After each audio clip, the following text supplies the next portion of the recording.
नमस्कार मैत्रिणींनो, स्वागत आहे तुमचे सर्वांचे आपल्या आध्यात्मिक शिवपुराण या चॅनलवरती। ओम श्री महालक्ष्मी नमः। नमस्कार।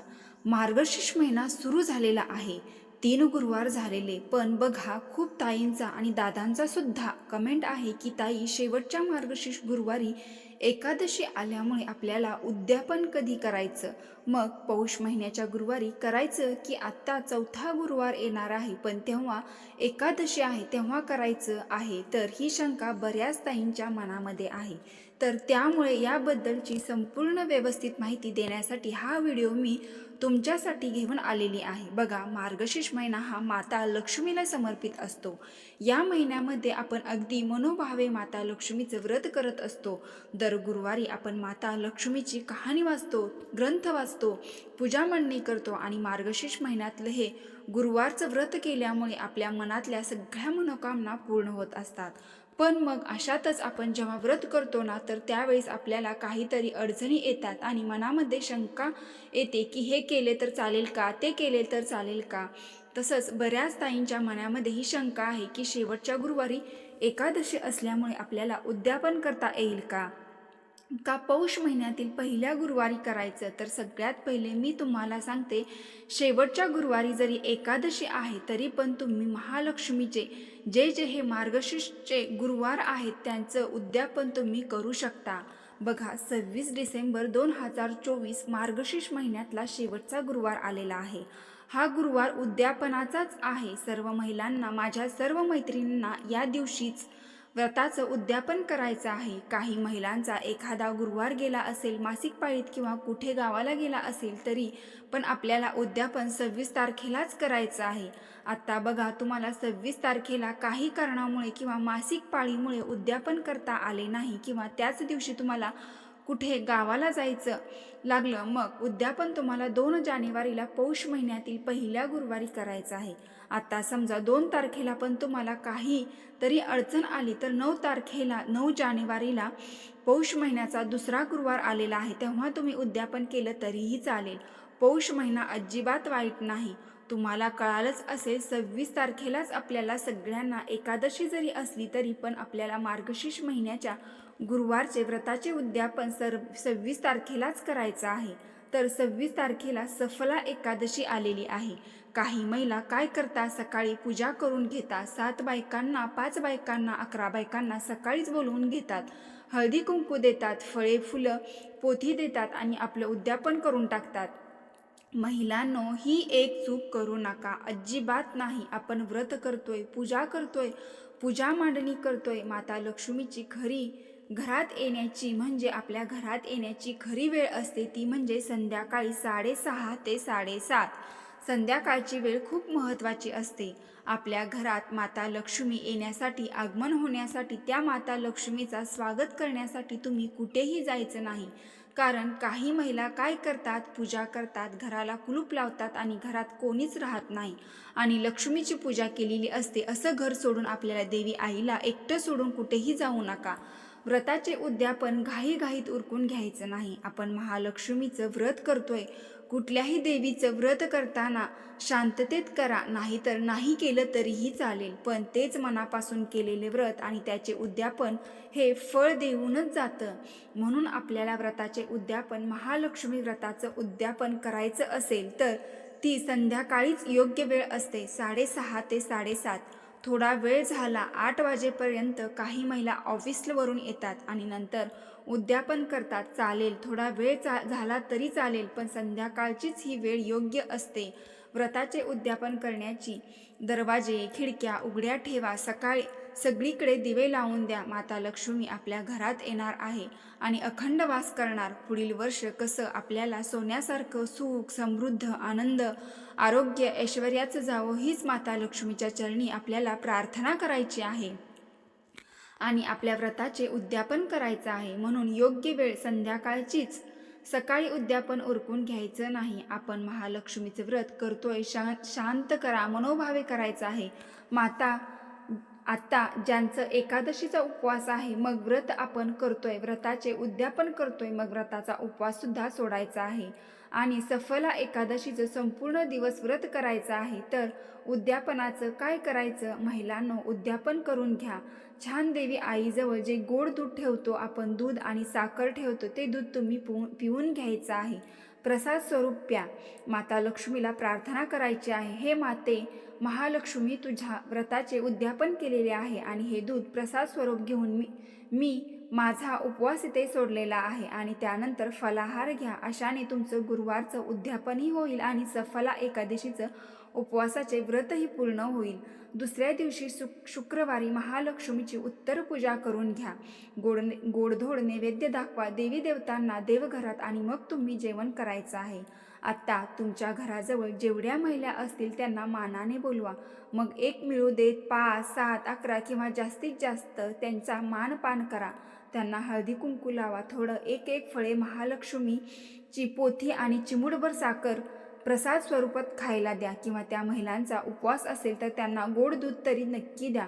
हळदी कुंकू लावून नमस्कार करा, त्यांचे पाया पडा. त्यांना 7 शृंगार तुम्हाला सामान द्यायचं असेल किंवा त्यांची ओटी भरायची असेल तेही तुम्ही करू शकता. महालक्ष्मीला आपल्या इच्छा मनोकामना पूर्ण करण्यासाठी पूजा करत आहात. अष्टरूपी महालक्ष्मी तुम्ही पूजत आहात असे खूप छान अनुभव तुम्हाला नक्की येईल. आता तुम्हाला महिलाच नाही मिळाल्या पूजन करण्यासाठी, म्हणजे तुम्ही एखाद्या नवीन ठिकाणी राहायला गेला, तुम्हाला महिलाच मिळाल्या नाही, तुमच्याकडे आल्याच नाहीत, मग काय करायचं? तुम्हाला घरी पूजा करून घ्या. 7 किंवा 11 डझन केळी घ्या. पोथी वाटायची असेल तुम्हाला पोथी घ्या. काही 7 शृंगार साहित्य वाटायचं असेल ते सर्व तुम्ही घेऊन आपल्या घराजवळील माता लक्ष्मीच्या मंदिरात जाऊन तुम्हाला सर्व वस्तू देवीच्या चरणी अर्पण करायचे आहे. माता लक्ष्मीला प्रार्थना करायची आहे, हे माता लक्ष्मी, मी आज तुझं गुरुवारच्या व्रताचे उद्यापन इथे केले आहे. तुझ्या देवी मंदिरात तुझ्या समोरच पूर्ण करत आहे. तुझ्या चरणी या सर्व वस्तू अर्पण करून उद्यापन करत आहे. असं बोलून तुम्हाला साष्टांग नमस्कार करून मग घरी यायचं आहे. आता बघा, आपण शारदीय नवरात्रीत सुद्धा माता तुळजाभवानीची ओटी भरली होती. गौरी विसर्जनाच्या वेळी सुद्धा आपण माता गौराईची ओटी भरली होती. तसेच आपण मार्गशीर्ष महिन्यातील एका तरी गुरुवारी माता लक्ष्मीची ओटी भरणे खूप महत्त्वाचे असतं. शेवटच्या गुरुवारी जरी तुम्ही घरच्या घरी महालक्ष्मीची ओटी भरली, जिथे तुम्ही पूजा मांडणी केलेली आहे तिथे खण घ्या, नारळ घ्या, तांदूळ घ्या, वेणी घ्या, शृंगाराचं सामान घ्या किंवा तांबूल ठेवता आलं तरी अतिशय उत्तम. त्यानंतर छान नीट शेंडी आईकडे आली पाहिजे. अशा पद्धतीने तुम्हाला नारळ त्या ओटीवर ठेवायचा आहे. खणावर ठेवा किंवा साडीवर तो आपला नारळाची शेंडी देवी आईकडे आलीच पाहिजे. अशा पद्धतीने तुम्हाला तो नारळ ठेवायचा आहे आणि मग माता लक्ष्मीला मनापासून प्रार्थना करायची आहे की हे माते, मी श्रद्धेने आणि विश्वासाने तुझी ओटी भरून घेत आहे. ही माझी भोळी भाळी सेवा मानून घे. हे अष्टरूपी महालक्ष्मी, माझ्या घरात अखंड वास कर. माझ्या घरात कायम तुझा आशीर्वाद राहू दे. भरभराटी होऊ दे. सुख, ऐश्वर्य, आरोग्य प्रदान कर. माझ्या सर्व कुटुंबाची भरभरून प्रगती कर. असं छान प्रार्थना करून तुम्हाला ओटी भरायची आहे. ती ओटी तुमच्या घराजवळील देवी मंदिरात तुम्ही अर्पण करून आला तरीही चालेल किंवा ते ओटीचे सर्व साहित्य, फळं असतील, वेणी असेल, बांगड्या असतील, जे काही ओटीचे साहित्य तुम्ही वापरलेले आहे तर तुम्ही स्वतः वापरलं तरीसुद्धा चालेल.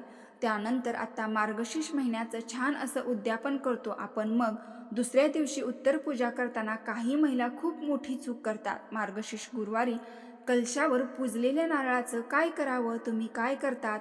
वाढवतात की विसर्जन करतात? बऱ्याच महिला काय करतात, तो नारळ प्रसाद म्हणून खातात. मुळात नारळ हा काही केक किंवा चक्कूसारखा सहजपणे खाता येत नाही, तर शस्त्रप्रहार करून फोडावा लागतो, वाढवावा लागतो. नारळ हे लक्ष्मी मातेचे प्रतिकात्मक स्वरूप आहे. मुख कमल म्हणून आपण पूजत असतो, त्या स्वरूपाचे प्रतिकात्मक पार्थिव मुख कमलावर शस्त्रप्रहार करणं हे प्रचंड वेदनादायी आणि क्लेशदायक आहे. चुकीची गोष्ट आहे. फक्त मार्गशीर्ष महिन्यातील कलशावरील नव्हे तर इतर कोणत्याही मंगल प्रसंगी शुभ कार्यासाठी पूजलेल्या कलशाचा नारळ विसर्जन करायचा असतो, फोडायचा किंवा वाढवायचा नसतो. परंतु काही ठिकाणी जलप्रदूषणामुळे विसर्जन करण्यास मनाई केली असेल तर तो कलशावर पूजलेला नारळ बादलीत थोडं पाणी घ्या, नारळ बुडेल इतकं पाणी घ्यायचं आहे. तो नारळ 3 वेळा पाण्यात बुडवून काढायचा बाहेर आणि तो नारळ घराजवळ मोकळी जागा असेल किंवा एखादी कुंडी असेल, तुमच्याकडे माती टाका कुंडीत आणि त्या जागेत त्या भूमीत तो नारळ अर्पण करायचा, म्हणजे लावून द्यायचा. त्या निमित्ताने वृक्षारोपण होईल, एक नारळाचं झाड निर्माण होईल. बुडवलेले पाणी तुम्ही तुळशीला घातलं तरीही चालेल. कलश म्हणजे फक्त पाण्याचा तांब्या नव्हे. मुळात कलश पूजन म्हणजे जलयुक्त कलश, म्हणजे वरून आधिदेवतांचे निवासस्थान आहे. कलशाच्या मुखाशी विष्णू, श्रीहरी विष्णूचा वास करतात. मध्यभागी ब्रह्मदेवता. यासोबत जेव्हा आपण दुर्वा म्हणजे साक्षात गणपती बाप्पा, पैसा म्हणजे साक्षात लक्ष्मी माता, सुपारी म्हणजे श्रीहरी विष्णू, हळदी कुंकू नारळ ठेवून वस्त्र अलंकाराने सजवत असतो, संपूर्ण कलशाची पूजा करतो, तेव्हा त्या संपूर्ण कलश देवीचं तत्व प्रकट झालेले असते. काही पूजामध्ये कुलस्वामिनी, महिषासुरमर्दिनी, भगवती, तुळजाभवानी प्रत्येक देवी माता त्या कलशात विराजमान होत असतात. महालक्ष्मी विराजमान होते म्हणून कलश पूजला जातो, तर काही पूजामध्ये नारळ लक्ष्मी म्हणून पूजला जातो. तेव्हा तो कोणत्याही प्रसंगी कलशावर पूजलेला नारळ हा विसर्जन करा किंवा भूमीत अर्पण केला, लावून दिला तरी केलेल्या पूजेचे व्रताचे पूर्ण फळ प्राप्त होते. काही नैवेद्याला ठेवलेले असेल, तुम्ही प्रसाद स्वरूप खायचा आहे. आपण कलशात जो पैसा सुपारी टाकतो ते सांभाळून ठेवा. तुम्ही इतर पूजेमध्ये कलश जेव्हा भराल त्यात तुम्ही वापरलं तरीही चालेल. बाकीच्या सर्व वस्तू निर्माल्यात टाकायच्या आहेत किंवा जवळ एखादं झाड असेल तिथं थोडीशी माती उकरून त्यात जरी तुम्ही विसर्जन केलं तरीही चालेल, पण कुणाचा पाय पडणार नाही अशा ठिकाणी विसर्जन करायचं आहे, नाहीतर वाहत्या पाण्यात विसर्जन करायचं आहे. त्यानंतर बघा, आता तुमच्याकडे माता लक्ष्मीचे टाक असेल, स्त्रीयंत्र असेल, मूर्ती असेल, त्याच्यावरती कुंकुमार्चन या शेवटच्या गुरुवारी नक्की करायचे आहे.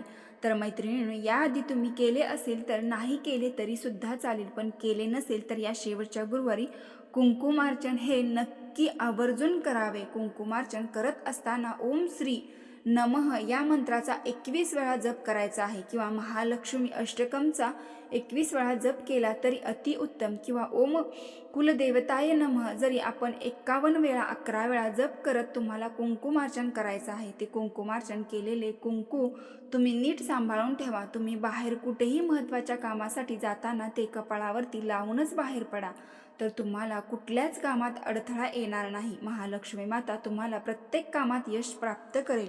आपण खूप कष्ट घेतोय पण आपल्याला पाहिजे तितकं फळ मिळत नाही, पण माता लक्ष्मीच्या या कुंकुमार्चनाच्या उपायाने चमत्कार सुद्धा होतात.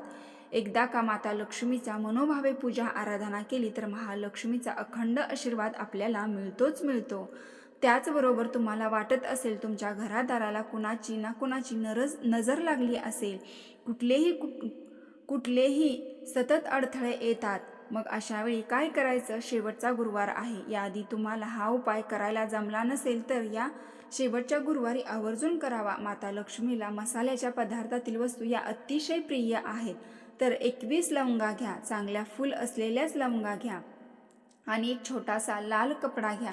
माता लक्ष्मीसमोर तो लाल कपडा ठेवायचा आहे आणि एक वाटी घेऊन त्या वाटीत या लवंगा ठेवायच्या आहेत आणि त्यातील एक लवंग तुम्हाला तुमच्या हातात घ्यायची आहे आणि लक्ष्मी अष्टकाचं तुम्हाला पाठ म्हणायचं आहे. तर या ठिकाणी तुम्हाला म्हणता येत नसेल तर मोबाईलवर लावला तरी सुद्धा चालेल. असा 21 लवंगा प्रत्येक लवंग हातात घेऊन महालक्ष्मी अष्टकाचा पाठ बोलून ती एक लवंग त्या लाल कपड्यात ठेवायची आहे.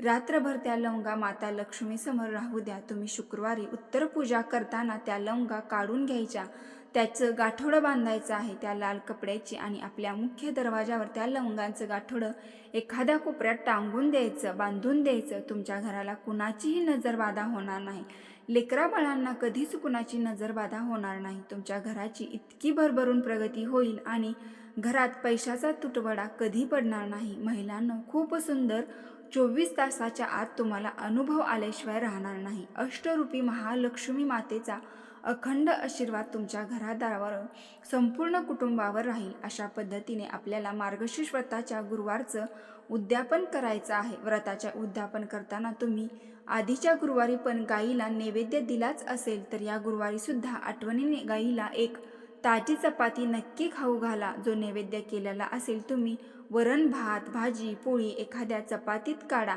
त्यात थोडासा गूळ टाकून तो नैवेद्य गोमातेला नक्की खायला द्या. यामुळे सुद्धा माता लक्ष्मी तुमच्यावर अतिप्रसन्न होईल. मैत्रिणींनो, व्हिडिओ पूर्ण माहिती आवडली असेल तर आपल्या चॅनलला नक्की लाईक करून कमेंट बॉक्समध्ये महालक्ष्मी नमः टाईप करा. ओम श्री महालक्ष्मी नमः. हर हर महादेव. धन्यवाद.